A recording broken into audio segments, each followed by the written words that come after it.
how can you possibly like be a doctor and just say, I'm only going to work with this one approach when there are 10 others out there that can help? Mm-hmm. How can you do that? Yeah. What is the reason for that? Yeah. It's scary.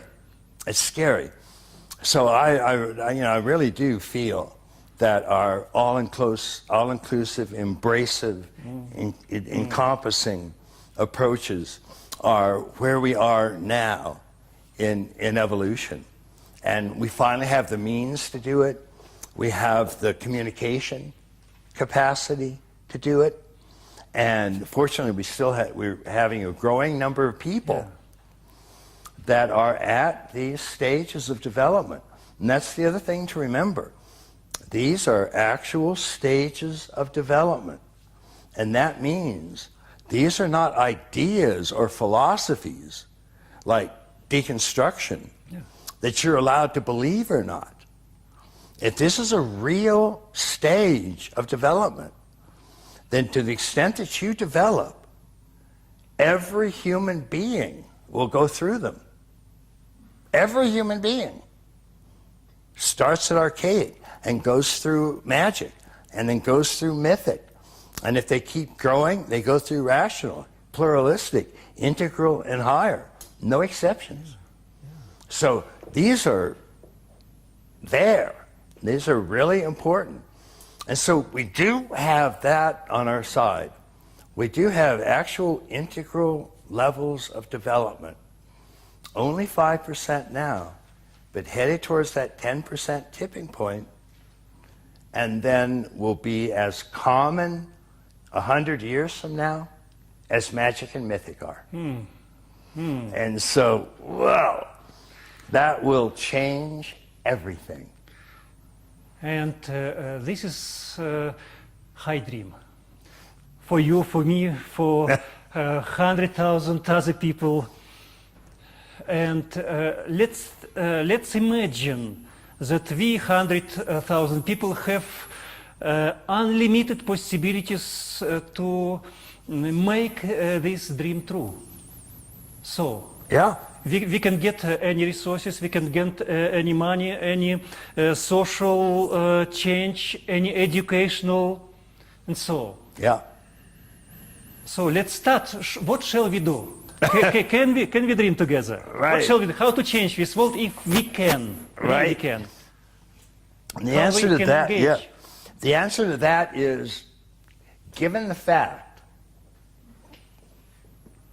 that the integral approach at least attempts to sort of cover, all the major bases, then there's an almost unlimited option of things that you can do to help move the integral forward. Because you can do some sort of activity or effort or contribution in virtually every field of human endeavor. In the Journal of Integral Theory and Practice, it's only been out a couple years, but already over 50 human disciplines have been reinterpreted in an integral fashion, using dimensions, structures, states, quadrants, types. And so they've done it at a PhD level and have just completely rewritten the book.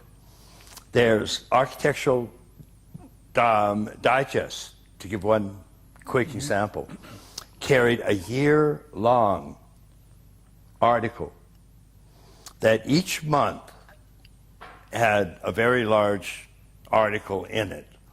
And all 12 of them were called The Big Rethink.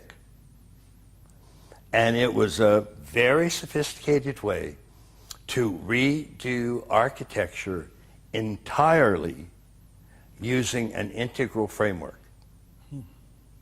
And again, this has been done in 50 other disciplines. So we know it works, at least for this era in evolution. It'll get bigger and change and keep moving tomorrow.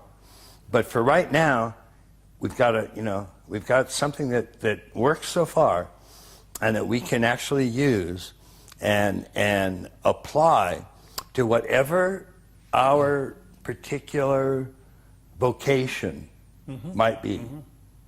And so if it's education, if it's law, if it's medicine, if it's criminology, it doesn't matter. You can get into that and start adopting an integral approach to it and have a real impact. And that's just the way it's going to go. It's just this sort of, step-by-step, slow movement of more and more and more disciplines, making available an integral version of that discipline so that anybody in that field that is themselves nearing an integral level can see that and go, wow, that's it, I'm home. And then take it out and start applying it and change the world. Let's